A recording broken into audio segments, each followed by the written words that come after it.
the past few weeks is to consult, try to see how we can synergize with the local government and the internal security apparatus in the Egeland, which is the OSPAC, on how to improve on their services and how to also improve on their welfare. So that is the situation. The situation is as bad as painted. The only corrective narrative is to say that it's a leadership failure. It is not. Sometimes as a leader, much is expected from you. We may not have met the expectation of the people, but in terms of saying there was a leadership failure, it was a misconception. But again, you also agree to the fact that Rivers State government has not done what it should do. There is a local government chairman there, and I also know that there are prominent individuals from Rivers State who are in Egeland or who are from Egeland. Yes. Yeah, I think I need to comment here. Please. I give it to the local government chairman. All right. In as much as this issue is concerned, there is no time I've called him for any meeting on what to do and how to go about it that he didn't give me attention. Honorable Vincent Job, I thank him with this opportunity given me to talk on air today. He has never missed my call once, in the night, in the morning, in the afternoon. As you call him, he's ready to listen to you and reason with you on the best way. All the strategies we have on ground today that will soon come on board, we're on the same page with him. Earlier, the meeting was large, and we noticed sabotage in the meeting. Like my brother here said, Hobson, Dike Hobson, security issues are not what you come and divulge all that is on ground. But I thank the local government chairman for his efforts. He has hosted series of meetings. At the point, we decided to narrow it down when we noticed sabotage, because the meeting was expanded at the beginning. You notice that part of the people doing this mayhem have their agents living with you. Some of the boys even come home to sleep in houses of persons that you've invited for a meeting. Yeah, this is not an opportunity to call names, but it's not even necessary, because in most cases, if you call names, you worsen the matter. So as it is, the chairman is doing his best. But as he's doing his best, if there's anywhere it is heavy for him, like my brother said, he can shift to the state government and ask for more support and effort to come salvage the land. But in your assessment, government seems to be unresponsive to your issue, or government does not even feel the pain you are feeling. Yes. The local government is feeling our pain. But not the state governments. The local government should take the message to his president. So do you think the reason why the state government seems not to be doing anything is because the local government has not briefed the chief executive officer of the state adequately? The local government, like I said, they are doing their best. They are ready. They've been discussing. They've even invested. Suggestions were made in terms of restructuring the local security. They did not waste time. They responded immediately to do changes in the OSPAC and all that to make sure we get results. Okay. And these changes, once, if it is done, you don't expect magic. It takes time to put itself together, and you'll see the result. Very correct. But again, I just want to come to the fact where Hobson is saying that, look, Rivers State government should realize the importance of Egeland, that the huge revenue coming from Egeland is about to be jeopardized, or that Rivers might just lose that revenue if Rivers State government keeps its continued posture over the security situation. I just want to know, what exactly would you want the Rivers State government to do? For me, as a matter of urgency, we cannot even say that the Rivers State government is not unaware of the happenings in Ege. Because I think these issues are in the front burner. You raised the issue where the Joint CDC chairman was on air last week to raise the issue about insecurity. And a lot of people have brought it before the public. My own concern is that there is no proactive measure by the Rivers State government to intervene, to even invite leaders to say, okay, this is what is happening, what do we do? We have had situation where in Ikwere, in Ogoni, where issues of securities are raised and the Rivers State government will intervene immediately. We cannot run away from telling the Rivers State government that again people are under siege and that we require the Rivers State government to intervene. The local government chairman, like the President General said, is doing his best with his capacity, but his capacity will not be enough to carry this level of response that we are requesting.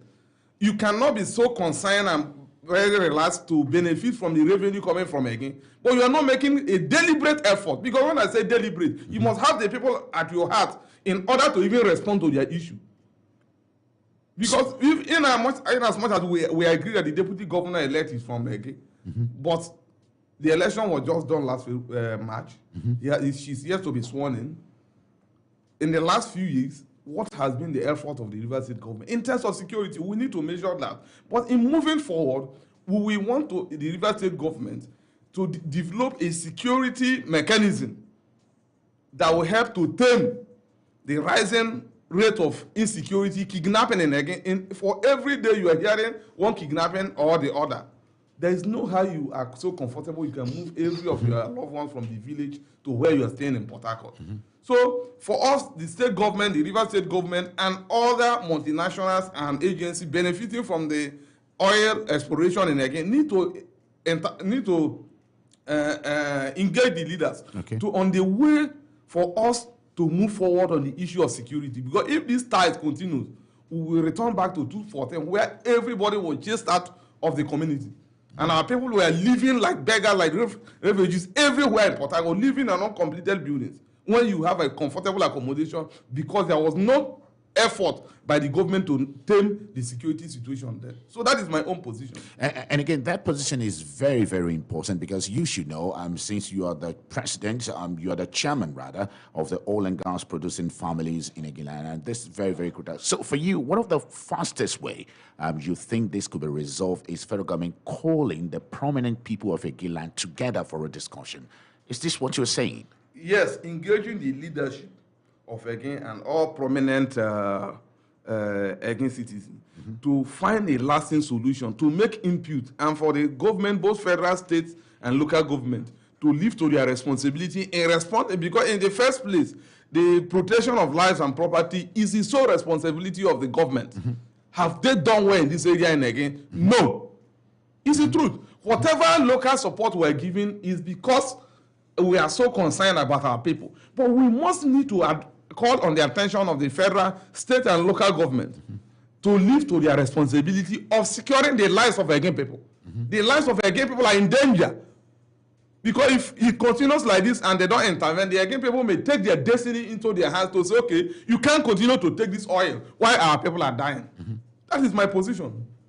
Okay, fantastic. Gentlemen, we will continue on this line of discussion, but if you're just tuning in, you're listening to Point Blank this Saturday, and we're looking at the security situation in Ogba Egbema and Doni local government area. And for some time now, we've been discussing on security issues in several parts of the state. And this morning, we are zeroing in on the situation in Egiland. Egiland is one of the 6 clans in Ogba Egbema and Doni local government area, and the socio-economic importance of that area to Rivers State government cannot be overemphasized. Situated in Ogba Egbema and Doni local government area, the area is about the single clan with the highest deposit of oil and gas activity in the area. One of the biggest names in the area include Total Energies, but again, that is being threatened as a result of insecurity and daily kidnapping and abduction going on in the area. And there are fears that Rivers State government may just lose the huge internally generated revenue coming in from that axis if nothing is done urgently to address the insecurity situation in the area. And I have 2 gentlemen here who are prominent citizens of Egiland and prominent stakeholders in the area. I've been talking to the President General, Egi People's Assembly, EPA High Chief Ugochukwu Orikoa, and also the chairman of the Oil and Gas Producing Families, Hobson Dike. They've been sharing their views on what should be done and how they arrived at this point. Don't forget the saga of 2014. We'll throw up on the telephone lines. We'll take the first set of calls. We'll take four calls, and I'll come back to the studio talking more to the gentlemen in the studio. Quickly, the numbers to call. I'm going to allow you, Hi Chief, I'll allow you, but let me just read the numbers. The number to call, 070-5079-1021. Again, the number, 070-5079-1021. You may as well call 081-17-43-1021, or you call 090-39-84-8244. So the three lines will be entertaining calls from this morning: 070 50 79 10 21 and 081 17 43 10 21, as well as 090 39 84 82 44. You may as well do us a short WhatsApp voice message. We would entertain your voice messages. Make it 30 seconds, your name and where you're calling from. Send your voice note to 090 59 48 1021. For voice note only, WhatsApp note only, 090 59 48 1021. And just before I take the call, hi, Chief, you want to say something briefly? Yes, I want to say something. Yeah. The issue of security, Yeah. in most cases, we forget easily. 2014 SEGA, the Rivers State government came in, showed capacity, and area became calm. My brother here, I told his line, we are appealing to the government because they know better in terms of security, and the apparatus is in their hands to come and do the same job they did for us some time ago. 2014, 2015, a little bit of 2016, you can't go home. But the state government came in because they had the capacity. We are saying, please come. We are begging them to come. Use that same capacity to save Egi today. Okay, I'll be taking up the call beyond that, because what I want you to reflect upon is, okay, so what happened in 2014 happened, and Rivers State witnessed it. In fact, it even took some international dimension. But after 2014, 2015, 2016, what more has been done? And that's one area I will answer. But first, let us take the calls and we'll come back. Hello, good morning, and thank you so much for joining us. This is Point Blank. Sure, good morning. This is Eric calling from Port Harcourt. Eric from Port Harcourt, good morning. Thank you so much for joining us. Yes, in terms of the saga happening in Omok, from your guests, I greet them this morning. Good morning. Yeah, good morning. I believe that the Rivers State government was involved in the 2016 saga that happened on 31st night, which made the tears of everybody in Rivers State, not in only Omok. Everybody shed tears over the crossover night. And the Rivers State government showed their capacity by chasing that hoodlum away and keeping him in any state outside the state. So please, my own opinion and appeal to the people of Onega, please, they should not allow this thing to come up again, because Omok is a place that where we travel and we come and we enjoy ourselves. Omok is not a place again that we come to enjoy ourselves. So please, the local government chairman, people on the news, local government of that drug law aptitude in Omok to stop all those junkies in Egeland, in Omok, Egeland as a whole. So please, I'm a Rivers boy, I'm a Port Harcourt City local government boy. I used to come to Omok, I enjoy myself. So please, they should All keep right. that peace in Omok. Thank you so much, Eric. We quite appreciate your plea, and thank you so much. Let's take this one. Good morning, and thank you for joining us. This is Point Blank. Good morning, Shegun. Good morning. My chiefs in the studio. My name is Mishak. I'm calling from Transamadi. Misha, good morning and welcome. Shegun, I'm from Ahoda West. I want to agree with the people, the voice you played, blaming leadership. When we talk about leadership, it's not about a particular person. Leadership cuts across all stratas, including from the home. Shegun, the level of net proliferation, level of net intake, addiction in Obaibe Mandoni, in Ahoda West, Ahoda East, and Abua, it's alarming. It's alarming. Youths are destroying their lives. And because they've destroyed their life, they no longer have value for human lives. Shegun, it's about leadership in all strata. Shegun, if I tell you that my relatives are not involved in criminality, Shegun, don't believe me in toto. We may pretend, but it's not true. We are all involved. In fact, it's even worse in Ekpeye communities, in Ahoda West and Ahoda East. It's worse. There, they are even talking about kidnapping. I will even say that is minimal. In Ahoda West and Ahoda East, it's outright killing, every day killing. In fact, they are even courageous enough to come out to talk about their own. As for Ekpeye people, they are very timid and are afraid to even talk about it. Everybody is shush, because all of us, our relatives are all involved and nobody wants to give out his own. How was it solved in 2015, 2016? There was involvement of OSPAC, a local effort, including the government.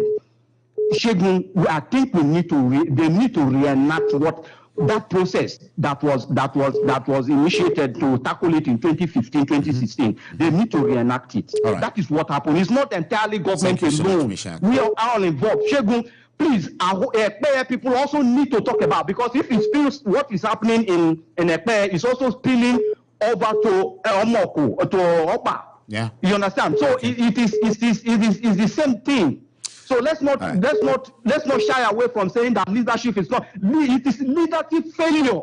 Let's not hide it. It's not about Gochuku. It's not about Hobson.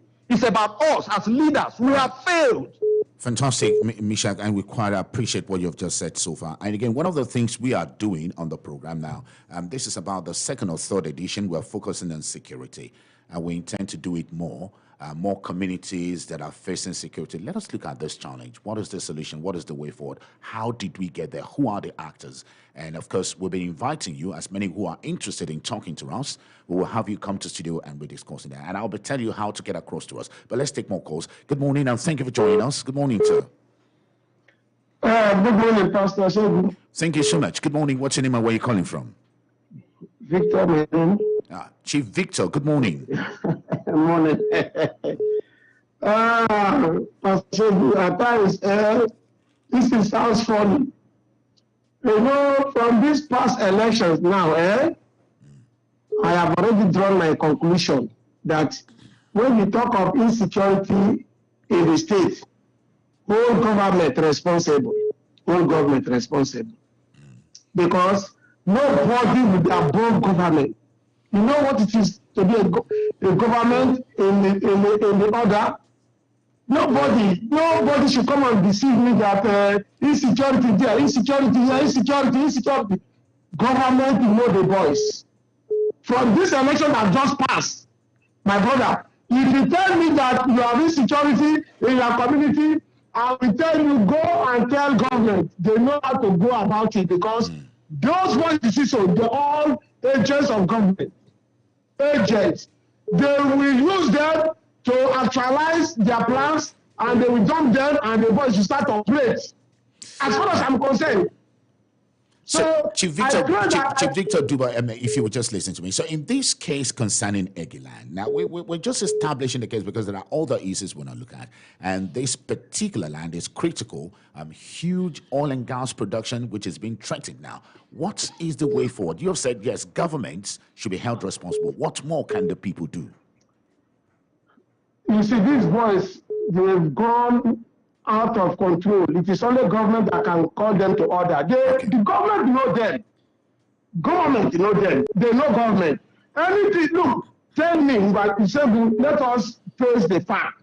As I am, can I leave my community and come to your community to operate? It is not possible. They use the boys in the community to operate inside the community. So when something gets out of hand, government can call this. Look, let me tell you, it doesn't take government 1 week to put a stop to this matter. In 1 week is too much.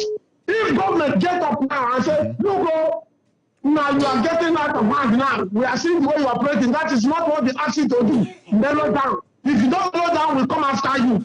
These boys will just surrender overnight. Let us not deceive the people.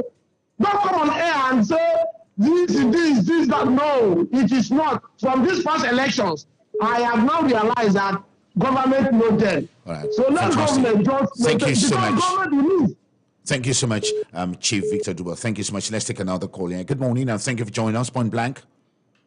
Hello, good morning, Segun. Good morning. And you are getting the studio. Good morning. Good morning. Segun, it is obvious that security is every man's business.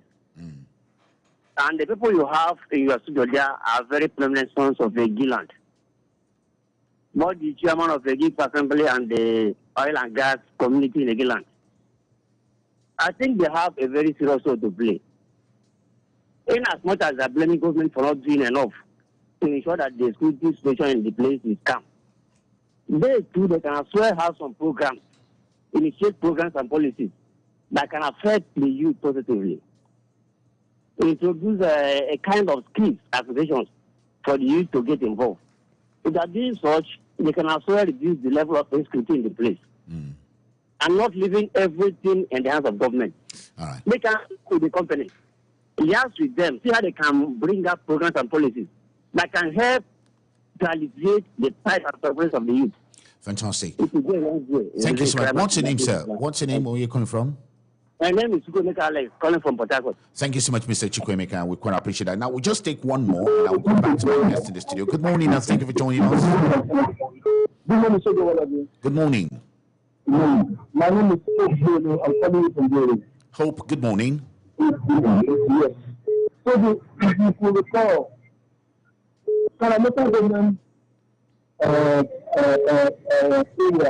used to be the headquarters of insecurity in River State. With our several chairmen coming and go. None of them did nothing about it until the someone came on board. That is to say that if there is insecurity in any LGA, you should hold the chairman responsible for it. Okay. So whether or not for us to say that there is insecurity, you should say the chairman is not performing his primary duty of protecting life and property, because the NSMS has been able to show us that indeed the protection of the life and the property of any LGA lies on the shoulder of the local government chairman. Right.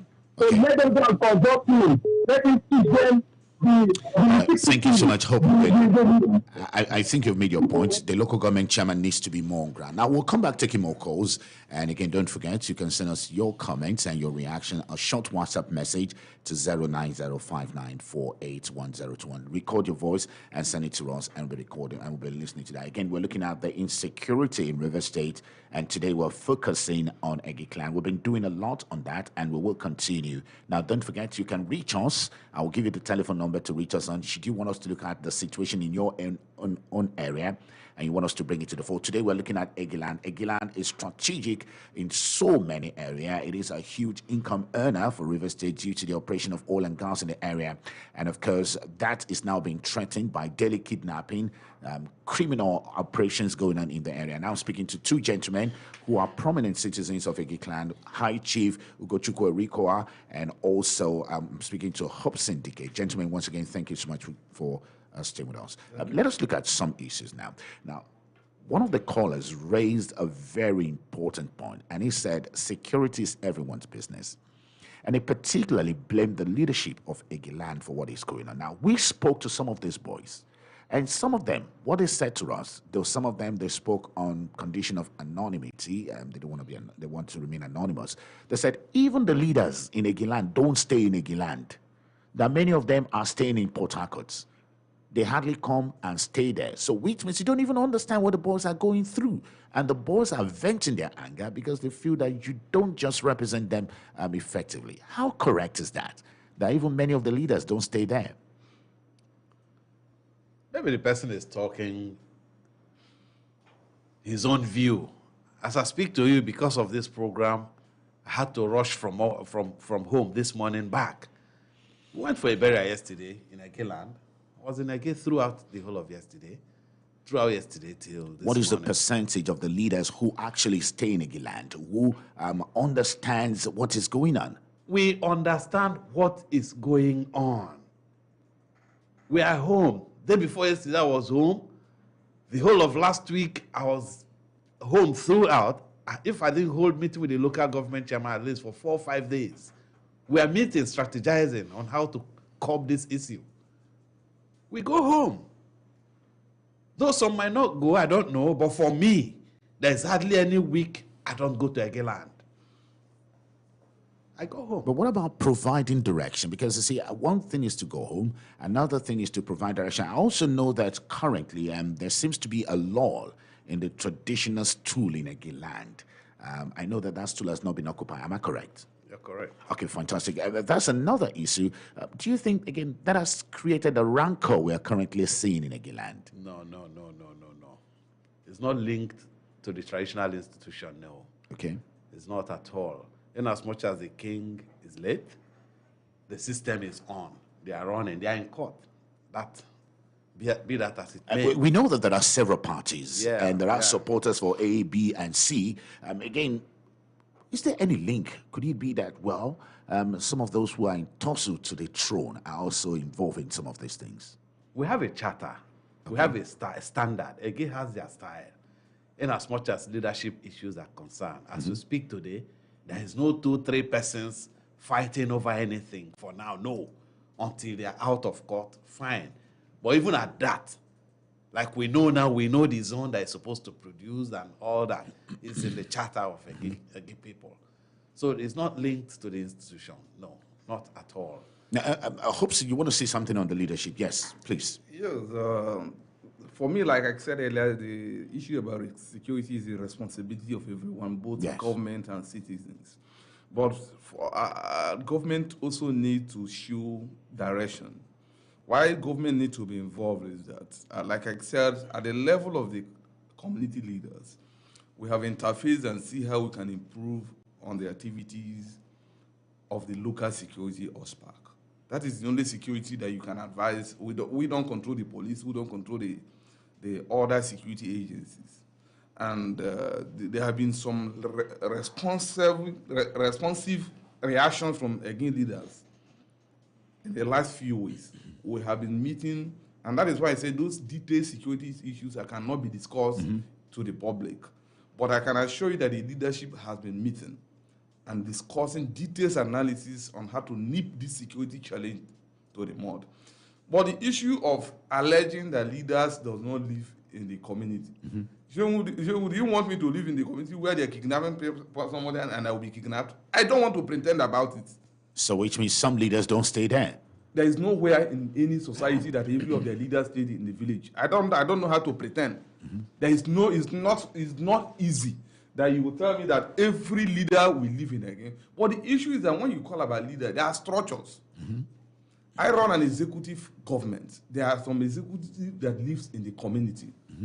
Most people who are elected into executive position were not residing in their community, but they provide leadership because from Port Harcourt to my village is less than 1 hour. That I go home meeting and come back to Port Harcourt doesn't mean I don't stay in the village. But can that also be the reason for criminality? No. The reason is that as oil and gas chairman, every year we provide 214 skill acquisition forms for youth to go to learn trade. Are they ready to go and learn it? Those who are criminals will always be criminals. You won't run away from it. Those who are criminals, until they are treated as criminals, will always be criminals. Why those who are responsible will always be responsible. So when they say that the leaders has not provided opportunity, I am saying here that for every year, 214 skill forms acquisition are distributed along families, communities, and pipelines. The challenge is that are they really ready to go and learn trade and be responsible citizens? This is the major question to be asked. So it's not as if the leaders have not provided initiative that will help in improving the lives of our people. It may not be as expected within the limited available resources, but it will be totally wrong for anybody to assume that the leaders are not doing anything. Okay, Ugochukwu, High Chief Ugochukwu, you want to say something in that line? Yes. This figure he has mentioned is for the oil and gas families. Alone? Alone. So there's more? More. From the Ege side, we have about 120 skill acquisition. For scholarship, we also have, I don't have the figure here, we have scholarship every year. And for us, when I came into power, my executive, they all know that any of these things shouldn't go for merchandising. No, don't sell. It's for Ege people. And we stick to that. Since I came into office, we've shared this thing diligently around the communities. So these things are available for those that want to. But don't also forget, where you have so much oil exploration, the tendency for crime is always high. Yes, we know. But again, you see, you have just told me about slots that are available, and you said that people are not maximizing all of this opportunity. Because we also have a complaint, particularly from the EGI Graduate Association. And they are complaining that, yes, there have been several calls on them, but nothing is being done. Could you clarify that? Well, I don't understand. EGI EGI Graduate What Association. is the role of a graduate to seek for employment? I don't know. What's their duty? But again, some of your responsibility towards them is to ensure that they are adequately placed in available slots. And many of them say they've not benefited. So the last time we had 3 outstanding slot of employment with Total Energies. Total Energy called for to place an advert for those placements. And again, indigenous applied. Those who come under the level of again graduate association, they were at liberty to apply, and people apply, and 3 daughters of again were employed. When you say graduate forum, at what level? Because I can understand that you're a graduate. You participate when there are opportunities for you to participate, like every other again sons and daughters. There shouldn't be a peculiar attention given to an association of graduates. If they are graduates in again and there's an opportunity, let's give equal opportunity to everybody that is a graduate in again. I don't want us to reduce it to a group of again graduate forum. As we speak now, there is also opening for operators. Advert has been placed. People have applied. It's for graduates. If you know your past well, apply. If you qualify, especially when your grade is okay and you fall within the age bracket that is required, they will take you. Okay, I just want us to dwell a little bit where I think there is a gap, particularly, and this is my view, particularly on the part of the leadership of EGI. For example, you talked about the OSPAC.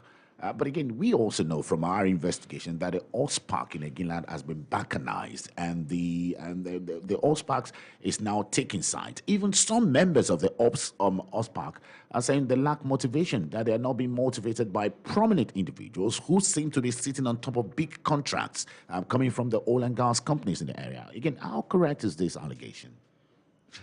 My brother, as I speak to you, like I said, consultations are on. Okay. The local government have remuneration for the OSPAC. Fine. But how adequate is this? It can never be complete. Okay. Even if you place them on 1 million, it can never be complete. They are doing a great job. I must give it to them. But like you mentioned, there is leakage in it as we speak today. There's division in the OSPAC. In the OSPAC, due to leadership tussle and all that. But meetings are on. Like I told you, last week, I think there's restructuring in it. We are trying to put them together and also make sure, because one, if you do such serious job and there is no adequate remuneration for you, definitely there will be a problem. So we are looking into that to see how best we can solve that problem of making sure that at least they are comfortable to a reasonable extent. Because you can't tell me that a man carries gun to watch you and at the end, he goes home empty. It's wrong. Some of them are married. They have families. It's like the skill acquisition that came, I especially called their leadership and give a fraction of it to them. Share to your members, which they were very happy and they were grateful. Scholarship came. I still call them. Take this for your members that their children are in school. We did all that. Yes, and we are on. We are aware and we are doing deliberate action. You know, the system, there is a little change that most people don't understand. The MOU was the order of the day, but as we speak today, there's a change. And change comes with some kind of things associated to it. The government have brought in PIA, and they are trying to make it work. If it works, definitely the security aspect will experience the change that has come with it too. Because that for now, there's a gap because the change is a process. Well, fantastic. Now, I'll be taking another set of call. When I come back, yes, I'm hoping you want to say something briefly. Yes. Yes, what I want to say is that as leaders, We owe our people the responsibility to show and give direction. True. And that is the responsibility why you, in the first place, you should understand the enormity before you decide to take the position or you run for an election. On the issue of OSPAC, Yeah. OSPAC needs motivation. We need. They're talking about the OSPAC in Egiland. Yes, we need as leaders to top our game in terms of motivation and in motivating them. Their morals are low. The reason is very specific. Because of the crisis and the expectations are not being met as expected. Because of scarce of resources. It had deepened their morals, so low. And part of the engagement we are doing since the new leadership structure of OSPAC came into office last 2 weeks is engaging with the leadership of OSPAC to see a way where we can return them to the path of active and effective surveillance monitoring again, and also reassure them that we are very ready to synergize with them, give them the proper support for them to work effectively. That is the position. Fantastic, and that's quite reassuring. Now, again, we'll take calls when we come back. Hi, Chief Ugochukwu, you had called for amnesty for these boys. You openly said, yes, they should be given amnesty. I will be asking you why you think that is the way to go. Seeing what we have seen concerning amnesty and how amnesty has been abused, again, why do you think the model of amnesty will work for Egi Clan? We'll be talking about that. You're tuned to Point Blank and listening to us, and we're looking at security in River State. It's part of our discussion on issues relating to security, and we began that about some weeks ago, the rise of kidnapping, criminal activities, and other insecurity challenges in River State. And this morning, we're focusing on Egiland, and we're very, very deliberate in our focus to Egiland because of the critical nature of Egiland to the socio-economic development of River State. Egiland is one of the 6 clans in Ogba-Igbe-Mandoni local government area, and one of the highest in the area of oil and gas production, huge deposit of oil and gas production, and huge revenue coming from that access to the River State government. But all of this now being threatened as a result of the insecurity going there. So we are asking a question this morning: who are the actors? What are the issues, and what is the way forward? How do we ensure a sustained peace and economic development of Egiland and River State? I'm speaking to 2 gentlemen who have been discussing with me all morning. I have in the studio the President General of the Egi People's Assembly, High Chief Ugochukwu Orikoa, and the Chairman of the Oil and Gas Producing Families, Hobson Dike. I will be looking at all of this. I'll come back to them quickly. We'll go back to the telephone lines, and don't forget, we'll also be taking all your voice notes. Send us your voice note, short 30 seconds voice note to 090-5948-1021. But first, let me take 3 calls, and I'll come back to the voice note as well as taking all your text messages. Good morning, and thank you for joining us. This is Point Blank. Hi, good morning. Good morning. Thank you. My name is Samuel. I'm calling from Obite, precisely in Nigeria Kingdom. Samuel, thank you so much for calling us from Obite. Good morning. Good morning. The 2 young men there in the studio, the President General of Nigerian People's Assembly and the Chairman of Oil and Gas, I greet you all good morning this morning. Good morning. Morning. The President General of Nigerian People's Assembly was once a youth president. He's a national politician. He knows what we are talking about. With narrowing the insecurity in Nigeria to government, I don't think it will help us.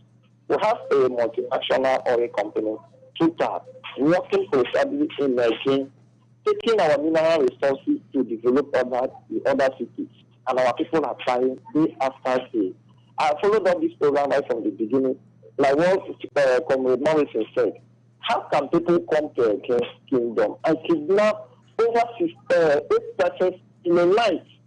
No interruption. 2 from Obite, 4 from Egita, another, Akapta, another. So, to me, the issue of restructuring OSPAC, to me, is okay, but the OSPAC has been biased. So, to tell you the gospel truth, our leaders are not doing well. My expectation is that as a grassroots politician who has played against politics as president, I'm talking about the 8-year president, he knows the rudiments of this. It was unfortunate that his father was a victim some time ago, but thank God he was rescued successfully. So let us know. It is obvious. Our people know where these boys are. They are not in a they are within Ahonda, Odio, Ojababy, and those areas. We know the people that were kidnapped in Eke. These are the areas the last one was paid. The last people that were kidnapped in Ebite, the boss, the house was the key. They recovered the boss at Paco 7 Adventist stock in Odio. So we know, our people know where these boys are. They are our brothers. Even while they were communicating with the family, those boys they speak against and not even Hebrew. They will tell you this and Kemerema and for me too. So if government does not want to help us, let us use what we have and help ourselves. All right, fantastic. Thank you so much, my brother. I think you've made a fantastic point. And let's just take two more. Hello, good morning, and thank you for joining us. This is Point Blank. Shego, good morning. Good morning, sir. Good morning, my friend Ogochukwu. Yeah, good morning. The man anonymous, Shego. Shego, I want to thank Super FM and you. So keeping a show more premium on surveillance. It's your surveillance of Rivers State. I must thank Super FM.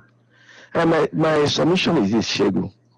Our guest talked about Ogoni acting was so volatile before state government came into and ensure that there's a total peace in Ogoni land. And we also talk about the issue of OSPA. I think I disagree with them because when you talk about the issue of OSPA, even before they commend Rivers State government or will be into the issue by crisis of Ogoni land, I want to tell you that no, there was a prominent people, including people like Ogochukwu Imukoa, who I know that he has so much capacity to deal with this situation. Should we know somebody called Chief Ganito, but he came all out with his own resources and himself, he risked his life to ensure that volatile nature of Ogoni, not only his own community, but communities in Babylon. And again, the current chairman of council also came all out. What the Benedict is doing in Oda is what the chairman of Oda was doing, and the chairman of Oda. These people are receiving allocation every month. I want to charge Ogochukwu Imukoa. Have you met with this local government chairman? Okay. Have they discussed? Have they have town hall meetings? Thank you so much. Thank you so much. I'm sorry we might not be because we need to entertain all the callers. But I think you've made your point. You feel that there are people with huge capacity in Ogbagba Mandoni that can handle the situation. Let's take another one. Good morning. Shego, good morning. Good morning, sir. Shego, I agree to. My name is Matthew Kalio. I agree that I should go Ogochukwu Imukoa in the studio. Matthew Kalio, thank you for joining us. I should Ogochukwu Imukoa, with all due respect, is a well-loaded man when it comes to security. I don't need to play to an end where I'm coming from. Shegu, if I should quote later the dreaded Sani Abacha, he said that when the security situation lasts for 24 hours, then the government has a hand in it. The government in quote there is the federal government, where this thing is happening, if it is the state government, if it is the local government level, if it is in our village, the CDC, the community, the traditional rulers, all of them must have a hand in that situation. So if you ask me, irrespective of the ammunition these boys they carry, they cannot be stronger than the Nigerian military. I know very well that Ogochukwu also know very well. So politics are taking the order of the day. Sentiment, tribalism, favoritism. Most times they use this word for their political gangsterism, for their political selfish gains. At the end of the day, they go ahead in Abuja. These boys could not be controlled. They are nowhere to be found. And these boys begin to unleash them on innocent persons. So the government at every point in time should brace up to the challenges. Okay. They know this, but they are their children. They are not ghosts. And they can go headlong and chase them away from every society. And that's my case. Thank you so much, Marty Kalio. And let's take some of the comments that are coming in on the social media while we go to also coming in on WhatsApp. On the social media, Chile Edwin, thank you so much for sending us your comment on Facebook. Chile said, good morning and greetings to you, the presenter. The fact remains that every crime is local. And what is happening in Onega cannot be said to be coming from a moon, or those who are responsible cannot be found within the corridors of power. And this is the reason why it looks like the problem are insurmountable, whereas the perpetrators enjoy the patronage of those in government. And that's your point, Chile Edwin. Thank you so much for that. We have another one coming through here. Samson Biripele. A good thing is that one of your guests agreed that the evil is being committed by their children. Every community knows their bad eggs. It is not mysticism to identify and accept them. They don't live in the bushes every day. Thank God ability to say, I see unemployment in the oil-producing community like Onelga for the reason for all of this. Kelechi Duke said, some OSPAC members were killed while on duty. What has EGI leadership done to their families as regard the welfare of those that left behind? That's a very critical question. Some OSPAC members were killed, and this is from Kelechi Duke. Dan sent, all the security issues and challenges in Egiland are being caused by unemployment. So let us just take some comments coming in on WhatsApp. Let's go straight to the WhatsApp. The WhatsApp number 09059481021.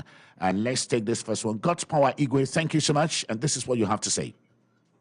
Good morning, Shegun. The solution really lies in the companies operating in that area. For instance, Shegun, you are hosted around a company called Indorama, and you know what Indorama has been able to put in place vis-a-vis community and company relationship. So what they ought to be doing as Total and all those multinationals within Nigeria is have a sincere PRO department, a community relation department that will interface with this these host communities, and let them be sincere about it. Sincerity matters. Indorama has been able to put on something. Do you ever hear of any insurrection or any crisis between the host community of Indorama and since Indorama sat up and started owning up to their responsibility? So these are what these companies there should do. Although these companies connive with other government agencies and leaders, the leaders should be sincere with themselves, grant amnesty to all these boys that are carrying arms and constituting nuisance in the area. Then the company also should attend to families. There should be a way of mapping out the host communities around these areas and have these families attended to. And I will tell you that this crisis will be mitigated. This crisis will slow down. Well, There's a typical example, as I want to repeat again, is what you also have around the Indorama there. They can also. Well, fantastic. Thank you so much, God's Power Igwe, and we appreciate it. Let's take two more from the WhatsApp messages. And please, good morning. Good morning. My name is Chidindo from Obagi. Chidindo, good morning. Land. Shegun, I'm crying. You need to go to my place, Obagi. You need to go there. You cannot sleep with your two eyes closed. Young people cannot move freely. Old people cannot sleep. You cannot come outside in midnight to do anything. You cook very fast to get into your house and lock. Even when you lock your door, Shegun, I am crying. Obagi people are suffering. 2 weeks ago, they kidnapped somebody in my place. I'm crying. Well, that's a situation of Chidindo from Obagi, painting what is going on in Obagi. And let's take two more. Yes, we have this one. Bright, good morning. I'm so helpful to our community here. All the hoodlums and criminals have gone away. I pray, they won't the Lord, you also call them back. Things are very good. Okay, a very short one. Let's have this one. Pastor Shigo, good morning. Good morning. Great you get in the studio. Thank you. My name is Royal Chief Ambassador Magnus Edo. Good morning. Today I'm calling you from Enugu State. Oh, Mr. thank you. Shigo, my own is advice to the gentlemen in the studio. There is no way any society, any community, any local government can expunge the traditional institutions from anything that is ongoing in that community. In Egiland, the traditional institutions has major role to play. I am a traditional ruler. We know how we do our things. So it should go back and discuss with the traditional ruler the best approach they can adopt to stop all this criminality, to reduce it to some extent. You know, so when it's talking about the traditional institutions has no role to play, or he was saying that the crisis between who emerge as the leader or the king of that place, he has a lot of things to do. Until there's a leadership in place, there will be directive from the palace to where for whosoever that is a subject, and everybody ought to obey that instruction. So I'm appealing to them to go back home, have meeting with traditional institutions. I know because of political differences, things may be going on wrongly. They will not like to say it. But my advice as a traditional ruler, go home and harness the traditional institution that can talk to these boys. They are the closest to the people. We live with these boys in our community. We talk with them, we know them, and it's only the traditional ruler that can still call them to order. So empower them to do their job. Thank you. Well, thank you so much, Magnus Edo. Now, we'll take one more call, and we come back taking more of the calls on WhatsApp messages. So we have this call right here. Hello, good morning, and thank you for staying with us. This is Point Blank. Hello. Good morning. Yeah, my name is Dr. Ochiasa. Dr. Ochiasa Christian, good morning. Yes, I'm calling from Abonima. Thank you so much. So let me greet your people in the studio and thank them very well for the efforts they have done.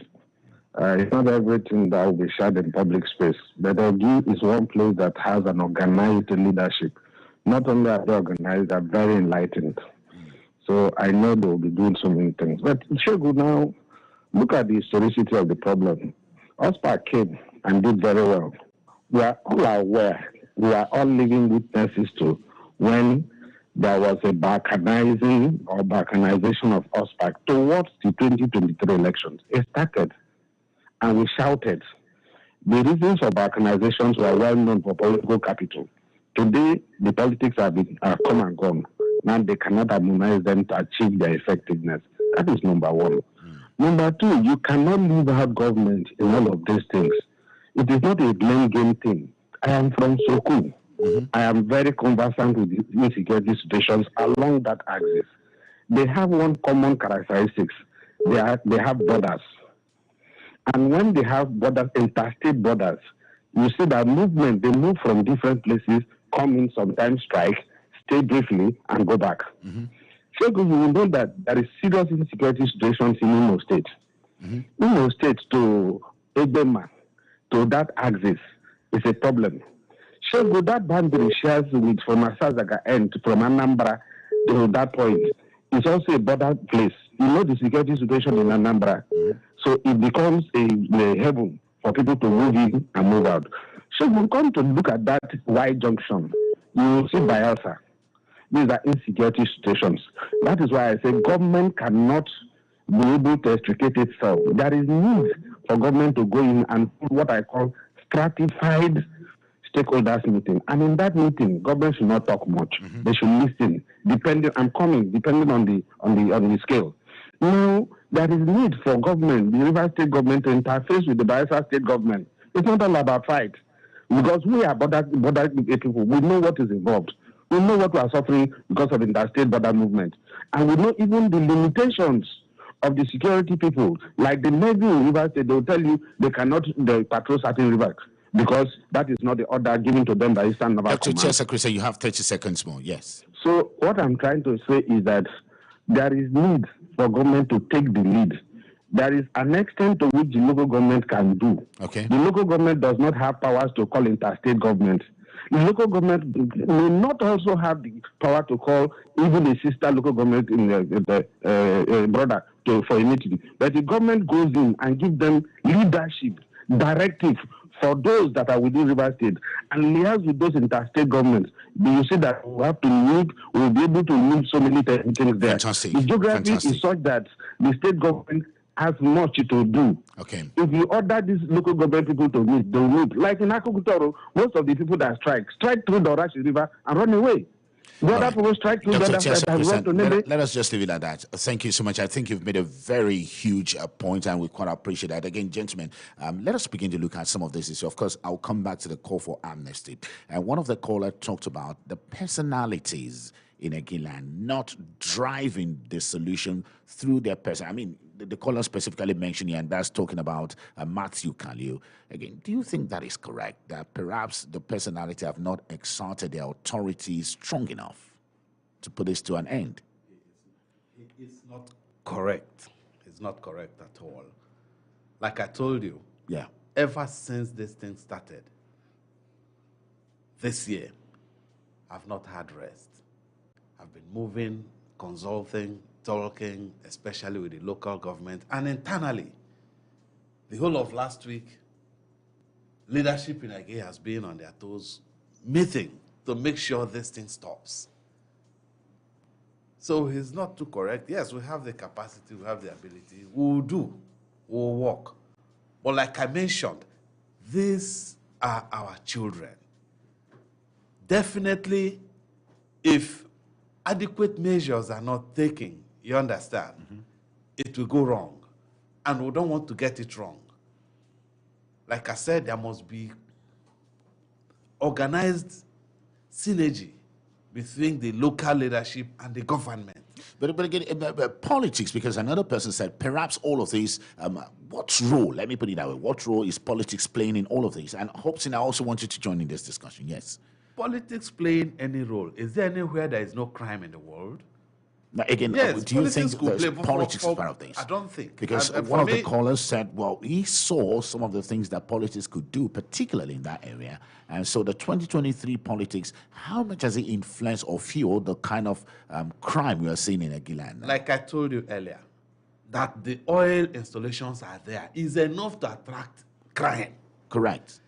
Politics has a way of attracting also crime. Now, the reason why I'm saying, I'm very sorry to interject. Being specific. The reason why I'm saying so is 2014, we saw what happened. But in 2014, 2015, 2016, things seems to have doused down a little bit. Suddenly, there's a resurgence. Again, that's why I'm asking. Somebody made a very crucial point here. Yeah. That is supposed to be looked into. That's infiltration from Ahoda West to Ahoda East. Okay. Most of this crime are not stationed in Ege Kingdom. They come in from this axis because we share boundaries with them. And Ege, they see Ege as a vulnerable place. But Ege naturally has stopped all these things before now. But all this information, all these things, and they carry somebody from Ege, they take you to Ahoda West. They carry some, they take to Ahoda East. But the boys are themselves from Egiland, because the caller also said some of them speak Ege. There's a synergy. They are collaborating. There's a collaboration. The last caller here made a very strong point where there should be a meeting within this sister local government so that they see to the end of this. The solution will come. Now, again, we'll be looking at political solution to all of this, and I will discuss that maybe later on before we wrap up the show. But again, another critical thing that our caller has talked about is the issue of corporate social responsibility from the multinationals operating there, particularly Total. Because, I say, one of the allegations we have, or one of the things the boys told us, is that many of the CSR projects are now taken to Lagos by Total. I don't know how correct that is. So, again, Hobson, you are the chairman of the oil and gas producing families. How much of CSR do we see in Egiland by these multinationals? Well, before now, there used to be a rapid CSR intervention among the local communities by Total Energy. And for like a year now, since the intervention of the PIA, nothing much has been done on that area. The reason is that the CSRO projects have been transferred to the PIA. And the company, in their own excuse, is saying that they can no longer, that they are obeying the act, which specifically say that this social amount of money should now be paid to a trust that will be managed by the communities where the CSRO component has been captured. So that is the situation. And when you talk about the PIA, you're talking about the Petroleum Industry Act, and Yes. that's what you mean by that. And again, I'm deliberate not to talk about the PIA because I know that you are in court over the issues, so we don't want to meddle with issues in court. But again, the issue of CSR is the reason given by the multinational. Is that good enough? Sorry, can I come in here? Please, you may. There are critical CSROs that are on. Tell us about them. Providing light and servicing it is a CSRO. Providing water and servicing it is a CSRO. These critical CSROs are on. The one that is pulled out is the one that go to individuals, like somebody mentioned that if families are serviced and all that, these are the CSROs that are seized, that are moved to the act. But the critical CSRO, Total Energies are doing the basic, the light, the water, they are on. They are running. There's another one that will kick off. I don't need to say it here, but we have discussed on it. It's a CSRO by His grace. So maybe next time will come until it starts. You know, projects, unless you see them running, talking about them might make it go. But when the time will come back, remind me that what's that CSRO that I've talked about that will bring about employment and all that. Okay, fantastic. We will certainly remind you on that. Yes, Hobson, you want to say something on that? Yes, I know in specifics. Yes. When the average again man talks about CSRO, that is not happening. I know what they mean. It means a normal CSRO that you go, you get a little contract that has to impact on your life and the lives of your family. And that is the component I'm saying that is the component that they are complaining. And it has been the bedrock for the survivor of the average aging person. And that has stopped for some time now. Yes. And that has stopped and it has impacted negatively on the lives of our people. And so again, as the president of the Association on Oil and Gas, how can we begin to remind the oil multinationals that, look, as part of having that stable environment you desire, you need to somehow bring this. We understand the PIA, and you are in court with the PIA. I don't want to talk about all of that because there are issues I would have talked about concerning the PIA, but because you're in court, I don't want to talk about that. Is there a way you can use your personality or bringing together all the personalities here to remind the multinational that this is critical for a sustainable society you desire? There was a meeting between the President General yesterday and the top leadership of Total. Okay. I couldn't attend because I was head up somewhere. And he critically reminded the multinationals on all these critical issues. And like I said, we can't run away from the law. There's no pretense about it. There was a specific law that provided that 3% of the OPEX of the company will be paid annually to a trust. We had the issue of security, the issue about CSR, the issue about empowerment will be managed. Like you said, some people are not very comfortable with some persons who went to court. That's where we are. And if our people are also complaining, they should be able to also call those who went to court to order. To say, by staying in court, we continue to affect our people will continue to suffer. Whether anybody likes it or not. Now, it is very difficult to say you want to. Earlier before now, we used to operate an MOU regime. The MOU regime has stopped. We are now in the PIA regime. And it's very specific that Total, we go back to NAPENS, now NUPRC, to go and ask for budget. And if they go back there to go and ask for the 60% counterpart funding to do the CSR, the government will say, no, we have provided so law where you are supposed to pay this money into a specific trust for the people to manage for themselves. And Total will tell you, we are ready to pay this money for the people to manage and improve on the lives of their people. But the people are in court. Are you blaming government? Are you blaming Total? We should take the responsibility as a people. There are some people who feel that without them nothing will move on and again has gone to court. And that is what has put again to where it is today. And if they continue to remain in court, the hardship, the difficulty will continue. Even the insecurity. Because there's a component of the PIA that provides that we have the capacity to fund our local security. If that fund was here today, we will not be complaining about this problem of OSPAC. Yes. So OSPAC and the people of again should also hold responsible those who have went to court to make again not to move forward. Because if this matter continue in court and our people could not receive this 3% to do this funding, our people will continue to be kidnapped. OSPAC will continue to have problems because there won't be money to fund them. And our people knows who went to court. Well, again, you see, I know who went to court. I'm aware of all of that. I know those who went to court. I'm just deliberate not to mention because we don't want to go into that. Let's leave that out. I don't want to go into that. But again, we know who went to court. We know what they want to do. We know who they are. We know what they are. But again, and we should also, in specific terms, also mention that the action they took is part of the negative part of the action they took. Is part of what is creating the sustainable insecurity in Nigeria. Because, for example, if the trust was working today, yes, and there is a 10% funding for security, we will not be complaining about the funding of OSPAC. We will not be complaining about CSR. We in as much that we are not discussing the details. The details of the court matter. I am a veteran litigant. Yes. In as much that we are not going to discuss the substance of this matter, we will also discuss the issue that the matter being in court will cause for again people. And of course, we're already seeing what it is causing. So again, people should be aware that most of the insecurity happening again is caused by the matter in court because now there is no CSR. Actually, there is no money to fund us back. So the us back is not working. Honorable Dixon, you need to put it in the right perspective. It's not because it is in court. It is because. No, what I'm trying to say is I should be responsible for every statement I made. Okay, very well. I want to put it on record that I take responsibility for every statement I make here, and I'm ready to meet anybody to defend it anywhere. Well, fantastic. So I like that. So I indemnify Super FM and take responsibility. I like that because you see, yes, just like you have said, the reason why the 3% is not coming is because some people, prominent indigents of Ege, are in court. Yes.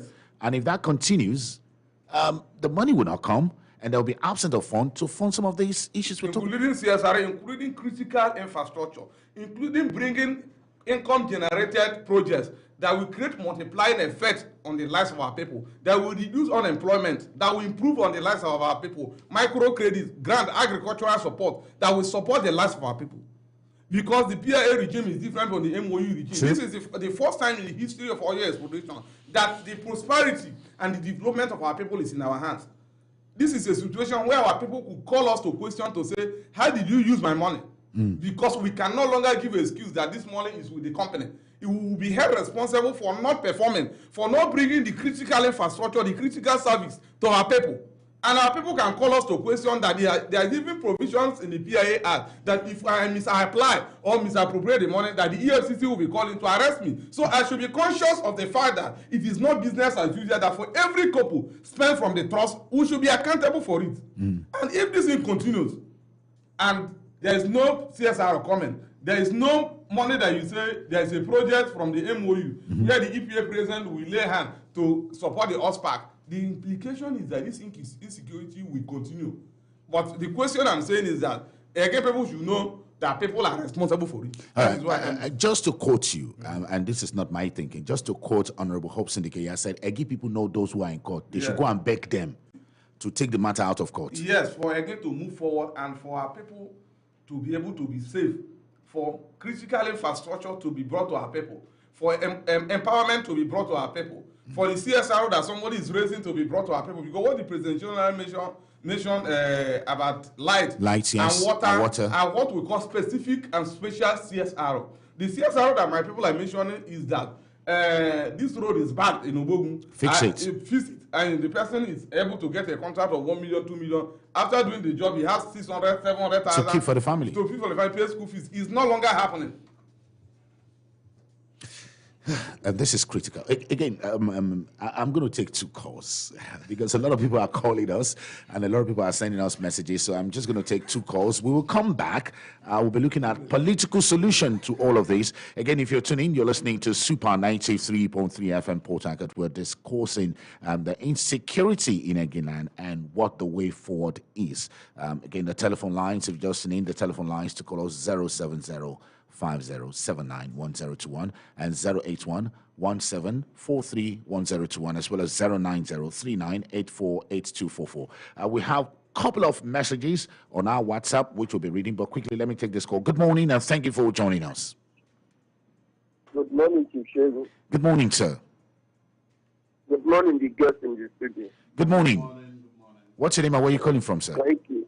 Thank you. This is Emmanuel calling from GRA. Emmanuel from GRA. Good morning. Yes, thank you. Chief Shegun, I've been again before. I've been in OBT, living in his OBT house. Again was a very peaceful area where anyone would love to see. Because even you cannot compare Egi or Mok in so many places during when, well, I don't know how to put it, before this guy, he called Donwani, come up with his program. So the challenges we are having in Egi is just 3 things. Everyone wants to be a leader. All right. Everyone wants to be a leader. Even the person they born today wants to know what the elders they know. And then the betrayers, their hatred there. Okay. So now all these challenges that this guy in court, at the end of the day, so many people will lose their lives, so many people will lose their house, so many people will lose their loved ones. And when we are talking about Oxford, where are they coming from? They are coming from this particular area I'm talking about. And there are people that want to revenge because of what happened to them. Just like maybe the late Ezebite. I wish maybe the man was still alive. He will not be happy with what happened to him. So when we want to talk about the insecurity in Egi, sometimes we should take it out of the government, out of the leaders in Egi. We should go to the families that are still angry. Because if someone comes and give you one or two, and at the end of the day, the person is still alive, after taking off your own brother or your sister's life, you will not be happy. You might decide to react back. Well, at the end of the thank day, you so much, there is my brother. insecurity. Thank you so much for that So call. that is my view. Thank you. Well, I appreciate that. And let's take another one here. Good morning, and thank you for joining us. This is Point Bank. Shagun, good morning. Good morning, sir. And good morning to your guest in the studio. Thank My you, name sir. is JAJ, and I'm calling you from Port Harcourt right now. JJ, good morning.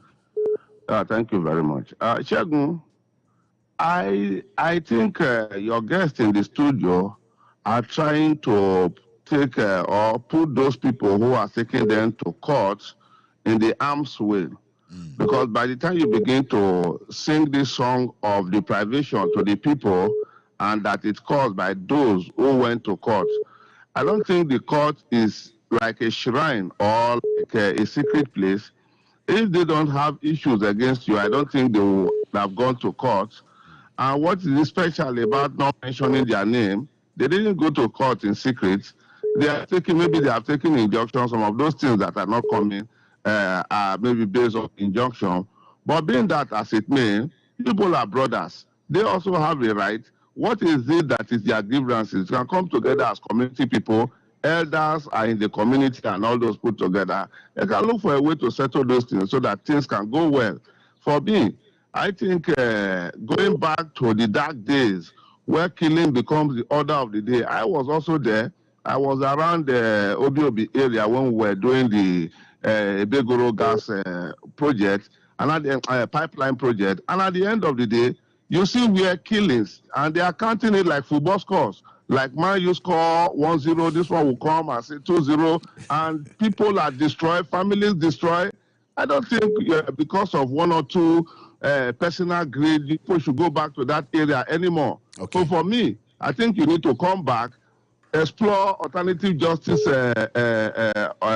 resolution, and see how to move that community forward. Because if people are coming back, suddenly you come to this stage again, I don't think it's right. Thank you. Well, JJ, thank you so much. And we'll take another one here. Hello, good morning, and thank you for joining us. This is Point Blank. Yes, good morning. This is Great Mind. For me, in my view, the long and short and the crux of the challenge of this Orashi region is the state failure in its constitutional responsibility of security and welfare of the citizenry, just as it is in every other part of the country. Okay. The people there, you have people, there's an aphorism that says, an idle mind is a devil's workshop. You have people who are growing there, who have youth. Youth are growing up and not engaged. If you're talking about capacity building, setting up of industries, let's say for instance, that you have an agricultural thriving sector there, maybe in palm oil or cassava or whatever, that can employ about 200,000 youths. And they are paid minimum of 150,000 naira, provided housing, and the place is good. There's a pleasurable environment. Do you think that they will have time to be carrying guns and killing themselves? They will be enjoying their money. They will not have time to disturb else. All right. So it is the same problem of state failure. And it begs the question, why are the governors are more interested in party, and not the development of their constitutional duty of providing for the people? And so you have this crisis. So fantastic. For the next government, Great mind. Please, leave party. Focus on welfare and leave politics. Let the federal dissect the security system in the country. Fantastic. Thank you so much, Great Mind. And, the Egi issue is so different because, you see, the land itself is rich and there are so many resources that can take care of some of the things you mentioned, Great Mind. But again, thank you so much. Let's take this one. Good morning and thank you for joining us. We had Dr. Edwin Jonathan on the line a while ago, and we're hoping to get him back to join us. But again, if you're just tuning in, you're listening to Point Blank coming to you from Super 93.3 FM Port Harcourt, and we're looking at the situation again. So, gentlemen, we'll begin to wrap this up now because we have barely 10 minutes more to go on the show this morning, and we've been talking to prominent indigents of Egiland, prominent citizens of Egiland, as we look at the security situation in Egi. President General Egi People's Assembly, High Chief Ugochukwu Orikowa, is with us in the studio this morning, and the Chairman Oil and Gas Producing Families, Hobson Dike, is also with us in the studio. Now, High Chief, okay, let me take this call. Dr. Edwin Jonathan is back. Good morning, Dr. Edwin Jonathan. Good morning, Pastor Shegun. Thank you for joining us. How are you, sir? I'm great. And how are you, sir? I'm doing well, by the grace of God. I'm actually calling for something private. Oh, okay. I'll call you when you're done. Fantastic. All right, good. Dr. Edwin Jonathan was trying to call into the show. But again, you call for amnesty. That's a very difficult one because, you see, a lot of people have been saying amnesty. We saw what amnesty has done in the Niger Delta River. So why are you towing the line of amnesty? You did not complete my call. Okay, tell us about your call. Unconditional amnesty. Oh, tell us about that. Unconditional amnesty means you are tired of staying in the bush. You don't want the government to come after you. There is a window for you to come back. If there are opportunities in the land, you compete with others that are home. If it gets to you, you take it. Unconditional, not saying if before you come back, they should build you a house, they should buy you a car, they should take you to Dubai for training. No. That's the type of amnesty I'm talking about here. And I've sold such to the local government chairman. I think we're towing the same line. But don't you think this will further deepen the hatred? Because somebody said here that they see people who have killed their relative or killed their brother or killed their family member walking freely on the streets. Don't you think call for justice should have been better? For one, government have their way of doing things. Okay. Most of them that are going could be new recruits that have not killed anybody. Because one, we don't even know the statistics of who has killed and who has not killed. If we call for this amnesty, those that believe they can fuse into the society are free to come back. You come back, but don't condition anybody. Like most of them that had the opportunity to talk to me, their conditions are something you cannot imagine. Disband the OSPAC, take us as the new security. What do you mean? Did I form the OSPAC? I made the OSPAC. All I owe the OSPAC is to support the OSPAC. You will build house for me to come back. Even the house I'm staying now, come and pay the rent before I live there and then prepare where I'm coming to land. So they're making this demand for them to... For them to come back. So I gave, that's where the concept of unconditional amnesty came, giving a window for those that want to come back, come back. We'll look for a way, fuse you back into the society so that you fit in. But what about those that we know, that we have a confirm that this person has killed? How do you want to reintegrate them back to the community where like they've killed I someone? said, I'm talking with government. Okay. This idea, we are working on it. If you've killed and you want to come back, fine. But I know most of them have gone to the point where coming back is no more the option for them. Because even they themselves, they are not free within themselves. So those that are new in the business should come back because there is no leeway, there is no success in as much as killing or kidnapping is concerned. It's not a business for any human being at all to involve yourself in. Because at all time, they are even more restless than those that are home. Okay. Well, fantastic. Let me take you on that, Hobson. Do you also subscribe to this unconditional amnesty has been projected by High Chief Ugochukwu? Well, the President General is interfacing. The President General is interfacing with the local government on that aspect. Yeah. And I think he has made a response to it. So I will leave it at that because I don't have much details about it. All right. But again, I want to talk about political solution to some of this issue. The deputy governor-elect in Rivers State, and that is Professor Mrs. Ngozima Odu, also spoke about this in the week. And in fact, she was particularly bittered. And she said, how would she be able to convince investors to come to the land when the situation is this dire? Again, for you, do you see a role whereby strong politicians within Egiland could play in ameliorating all of this? Like I said, we are consulting with every group. And it's like most of the solutions we have now is not what I will come on air here to talk. Most of the revelations we've gotten is not what I will come on air here to talk. That's why it's a security issue. But I'm telling you, we are making great progress. Big time progress in as much as this solution. Because we have so many things on ground. If the PIA runs now, definitely it will bring progress. And with this crisis, you cannot do anything if there's crisis. The deputy governor elect is from Ege Kingdom. How will she attract investors where people are running? Julius Berger, they are working on Ege Road now. Kudos to the governor of Rivers State. It's a laudable project that will bring light and bring progress to the area. Imagine now that his staff there is abducted. We'll lose, which we don't want. So that's why the meetings and the strategies we are putting on ground, like yesterday, there was serious engagement with Total Energies in terms of the security. The proposals they have brought is not that I'll come on here to talk. That's practical thing that will be on ground to check this insecurity. Because it also affects them. If it gets to a level now, their staff won't be free to go to work. And it will affect them seriously. Fantastic. Okay, I want us to begin to wrap this up, and I'm going to give you a minute each for your final call. Also, I'm considering, should we talk about it or should we not talk about it? Because I'm aware of the $30 million accruing to Egiland from Egbita Oil, blah, blah. But again, I know that issue also is in court. I would have asked you that what is the status of that? But again, let's not talk about it. All right, let's just leave it. So again, let me give you a minute each for you guys to wrap up. Maybe I'll start with you first, Hobson, Dickett. Yes, what's your final take here? Well, for me as leaders, we need to take responsibilities. Okay. And improve on where we think we needed to improve. The security situation in Egen is a concern for every responsible leader in Egen.